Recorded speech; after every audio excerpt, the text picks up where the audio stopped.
Aksi maling di kota Sampit kian brutal. Selain berani beraksi di tengah permukiman padat penduduk, pelaku juga beroperasi siang hari, barang yang digasak tak tanggung-tanggung. Hampir semua isi rumah dikuras hingga hanya menyisakan pakaian korban. Hal tersebut dialami Epsan, warga Jalan Bromo 2, Kecamatan Baamang, Sampit. Dia baru mengetahui rumahnya yang jarang didiami itu digasak maling akhir pekan lalu. Kepada Radar Sampit kemarin 13 Februari, dia mengaku mengalami kerugian mencapai 50 juta rupiah. Meskipun berada di kawasan padat, rata-rata warga sekitar bekerja siang hari, sehingga situasi sering sepi. Kasus keracunan massal kembali terjadi di Kabupaten Kapuas. Kali ini di Handel Rigi, Desa Sakalagun, Kecamatan Pulau Petak. Ratusan warga yang menyantap hidangan di sebuah acara di desa itu harus mendapat perawatan medis Jumat 10 Februari lalu. Informasi dihimpun. Awalnya warga menghadiri acara di salah satu rumah warga. Mereka lalu menyantap hidangan yang disediakan tuan rumah. Setelah pesta usai, warga pulang. Namun, tak berapa lama, mulai mengalami gejala keracunan seperti diare, mual, dan pusing.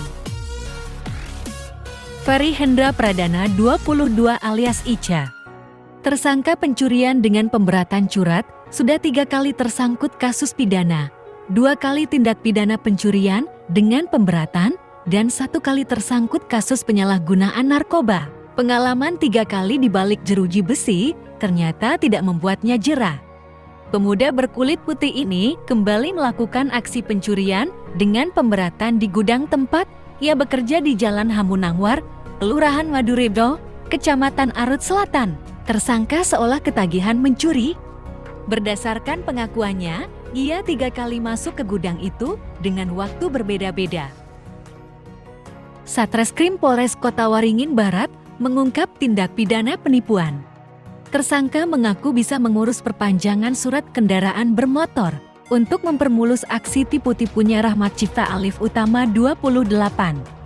Mengaku sebagai pegawai di kantor Samsat Kabupaten Kota Waringin Barat, Kapolres Kobar AKBP Bayu Wicaksono menyampaikan, karena terpengaruh mulut manis tersangka, Safrudin Saragi mempercayainya dan meminta tolong untuk memperpanjang STNK Dumbruk miliknya.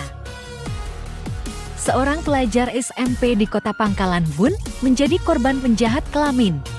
Korban tak berdaya setelah sebelumnya dicikoki minuman keras oleh tersangka berinisial NA19. Aksi pemuda ini diketahui orang tua korban hingga akhirnya berujung pada laporan ke Polres Kota Waringin Barat. Kapolres Kobar AKBP Bayu Wicaksono disampaikan bahwa peristiwa yang dialami bunga tersebut terjadi pada Senin 30 Januari tahun 2023 di salah satu barakan yang disewa tersangka di Jalan Edi Suwargoni, Kelurahan Madurejo. Pernikahan yang bahagia bisa berjalan jika sesama pasangan saling pengertian. Tidak egois ataupun mau menang sendiri. Jika salah satu tak saling mengalah, bisa-bisa rumah tangganya berakhir ambyar, seperti yang dialami John Dory dan Lady Sandi. Sebagai suami, Johan telah melaksanakan kewajibannya bekerja mencari nafkah untuk menghidupi keluarga, namun tidak dengan istrinya. Bukannya mengurus rumah dengan baik, Lady justru sering merajuk.